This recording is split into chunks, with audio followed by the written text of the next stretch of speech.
फुलारकर यांचं स्वागत सुवर्णिक सहकारी बँकेचे संचालक माननीय श्री विलासरावजी भुजबळ हे करतील.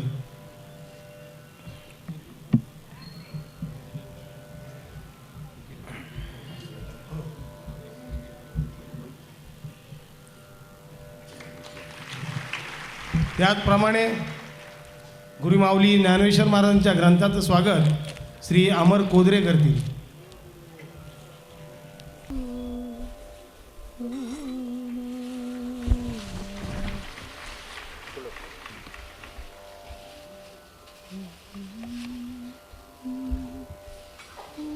वरदे हरिविठ्ठल श्री ज्ञानदेव तुकाराम ज्ञानेश्वर महाराज की जय. तुकाराम महाराज की जय. सद्गुरु दादा महाराज अप्पा महाराज की जय.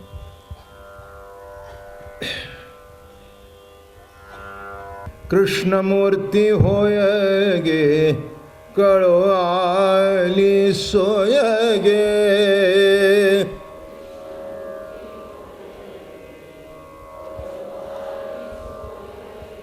कृष्णमूर्ती होय गे कळो आली सोय गे.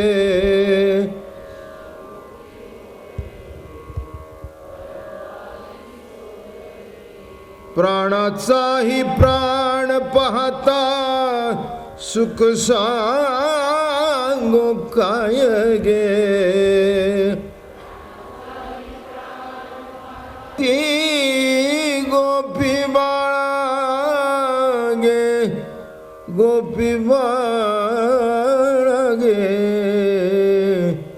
तुळशी माळ गळा गे कस्तुरीचा टिळा गे.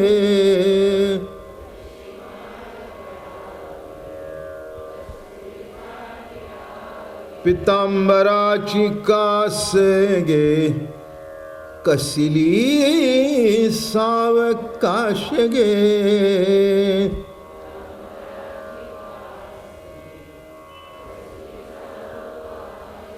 नारद तुमर गायन गाती. नारद तुमर गायन गाती पुढे निज दास गे. तुळशी माळ गळा गे कस्तुरीचा टिळा गे.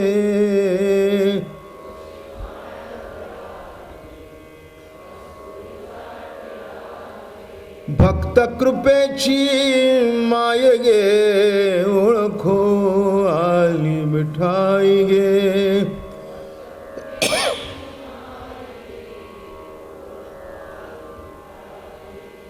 भक्त कृपेची माय गे ओळखो आली मिठाई गे.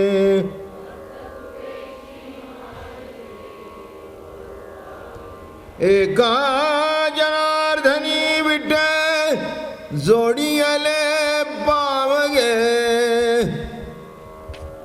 एका जनार्दनी विठ्ठल जोडी आले बाय गे. तुळशी माळ गळा गे कस्तुरीचा टिळा गे.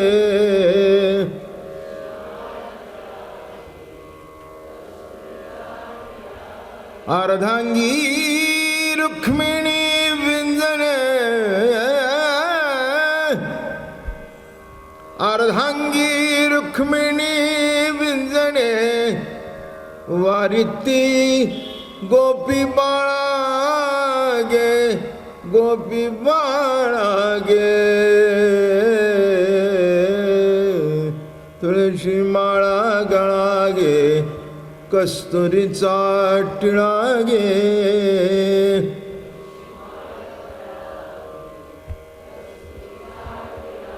पुंडलिकावरदे हरिविठ्ठल ज्ञानदेव तुकाराम ज्ञानेश्वर महाराज तुकाराम महाराज सद्गुरु दादा महाराज अप्पा महाराज. नाथ सर्व संतांनी कृष्ण भगवंताचे अलौकिक चरित्राचे गुणगान केले. माऊली काय, नाथ काय, नामदेव महाराज काय, तुकाराम महाराज काय, सर्व संत. कृष्ण हा पूर्णतम पुरुषोत्तम आहे. पुरुष अनेक आहेत पण पुरुषोत्तम एकच आहे. ज्ञानेश्वरीमध्ये सांगताना अक्षर अक्षर आणि शेवटी पुरुषोत्तम सांगितला. तसा कृष्ण हा पुरुषोत्तम आहे आणि त्या पुरुषोत्तमाचं सगुण साकार दर्शन घडण्याकरता युगन युगम ऋषी मुनी तपश्चर्या करत आले. तपश्चर्या केल्यानंतर जीवनात काहीतरी आश्चर्य घडतं. सोपं नाही आहे परमार्थ. परमार्थ नव्हे लेकुराच्या गोष्टी असं म्हटलंय. हे सत्य आहे, काही चुकीचं वाक्य नाही आहे. पण परिपूर्णतेने अंतःकरणामध्ये जर श्रद्धा असेल तर मला वाटतं सामान्यातल्या सामान्य गोपीला सुद्धा कृष्ण दर्शन घडलं. पण श्रद्धा तितकी निर्मळ, यमुनेच्या पाण्यासारखी निर्मळ, गंगेच्या पाण्यासारखी पवित्र श्रेष्ठतम असावी लागते. आणि ती श्रद्धा जेव्हा प्रवाहित होते तेव्हा त्या श्रद्धेच्या काठावरच एक दिवस सगुण कृष्ण परमात्म्याचं दर्शन होतं. दर्शन कुणाला होतं? ज्यांचे हांडे रिकामे झालेले आहेत आणि भरून आणण्याकरता यमुनेच्या काठी जातात त्यांना.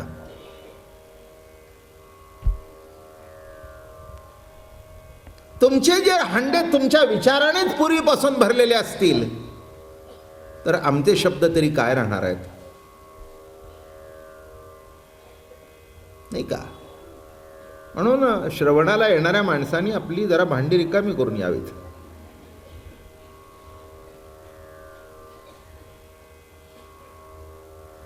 असं घडलं, एकदा एक चिनी साधू होते, मोठे मोठे सत्पुरुष होते. आणि त्यांच्याकडे एक तरुण गेला, साधक गेला.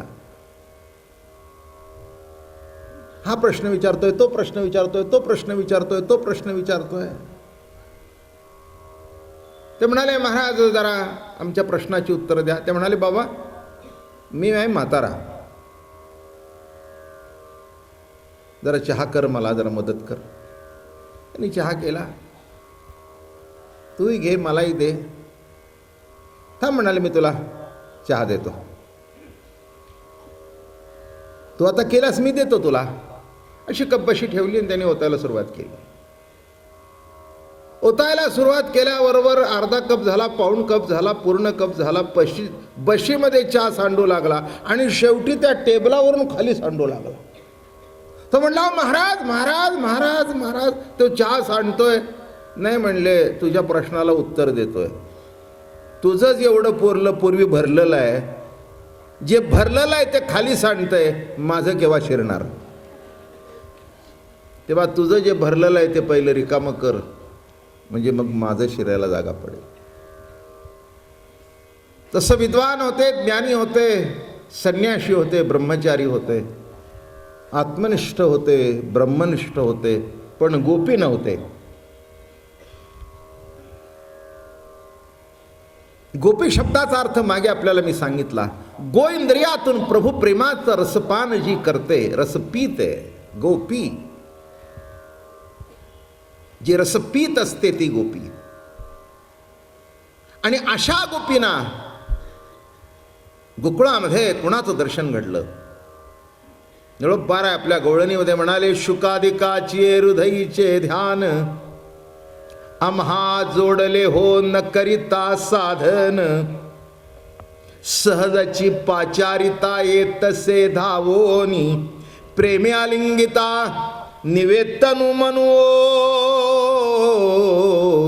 ऐशा गवळणी त्यानंद भरिता शुकादिकाचे हृदयीचे ध्यान, आम्हा जोडले हो नकरिता साधन. खरंच आहे, शुकादिकांच्या हृदयीचं ध्यान गोकुळच्या गवळणींना सहज भक्तिभावामध्ये आणि त्या कारणामुळे ते उपलब्ध झालं. आपल्याला आता रासेपर्यंत पोचायचं आहे. रासलीला ही गोकुळातली शेवटची लीला आहे. त्याच्यानंतर भगवान आणि मथुरेला गेले. रासलीलेमध्ये सर्वांना तृप्त केलं भगवंताने, गोपींना तृप्त केलं. वृत्ती ही गोपी आहे. गोपी कोण आहे आणि ज्या गोपिका होत्या सांगेन मी आपल्याला थोडं.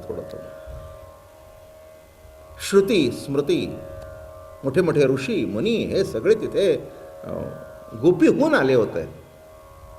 लक्षात घ्या, मोठं आश्चर्यकारक घटना आहे. त्याच्याकरता काल एक एक लीला सांगत आपण पुढे सरकलो.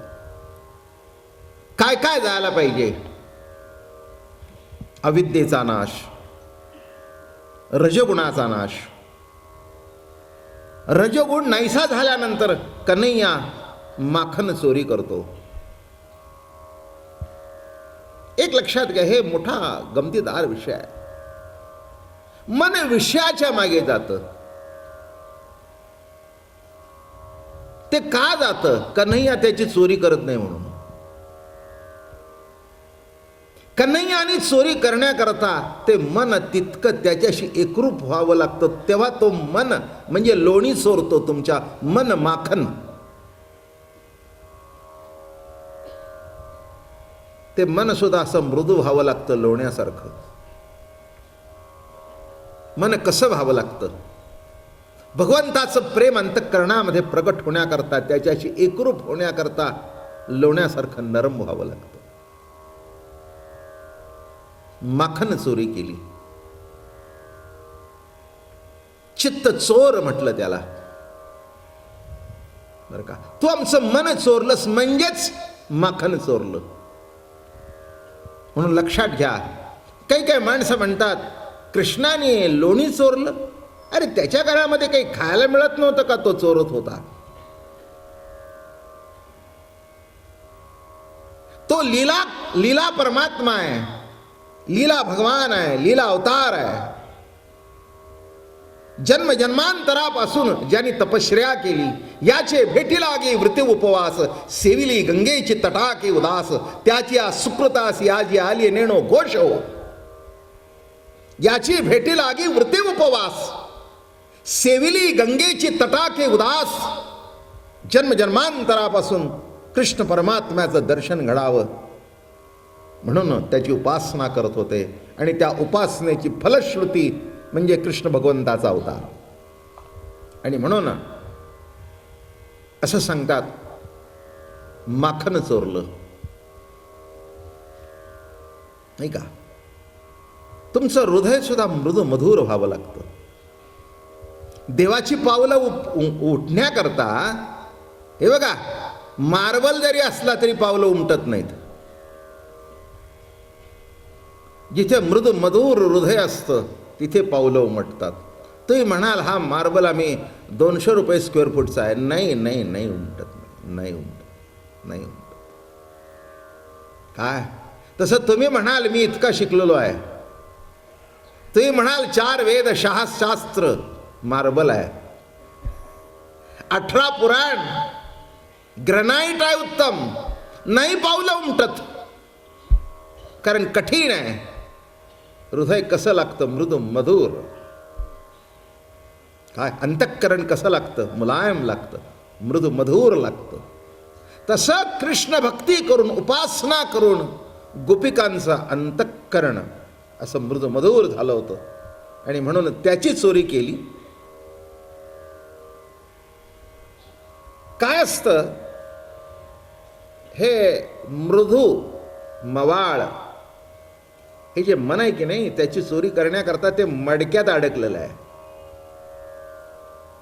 पण एक गंमत अशी आहे, हे मन कशात अडकलेलं आहे माहिती आहे का तुम्हाला? आसक्तीच्या मडक्यात अडकलेलं आहे. कशाचं मडकं सांगतोय नीट लक्षात घ्या. आसक्तीचं मडकं.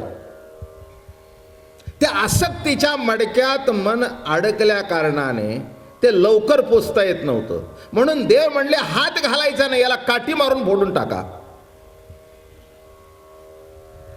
आसक्तीचं मडकं फुटलं पाहिजे. एकदा मडकं फुटलं ना की साठवायची जागा संपली. बरं का. आसक्ती संपली की अनासक्ती आली. आणि अजून सांगतो, आसक्ती संपली की विषयांची सक्ती संपली. गोड शब्द प्रयोग आहे. आसक्ती संपली की विषयांची सक्ती संपली. आसक्ती आहे म्हणून सक्ती आहे. धन पाहिजे, दौलत पाहिजे, नाव पाहिजे, लौकिक पाहिजे, विषय पाहिजे. काय आसक्ती आहे. आसक्ती तुमच्यावर सक्ती करते. आणि सक्ती केल्यानंतर मग एकदा धनाची सक्ती करू लागलं मन, आसक्ती करू लागली म्हणजे ते वाटेलच्या पद्धतीने कमवतं, संपतं एक दिवस. चोऱ्या सुद्धा करतं. आपण काही वेळेला असं पेपरमध्ये वाचतो की लक्षाधीशाची मुलं चोरी करतात. म्हणजे हेही असं आश्चर्यच आहे की लक्षाधीशाचा मुलं चोरी का करतात. नाही, आसक्ती. आणि ती आसक्ती त्यांना सक्ती करते.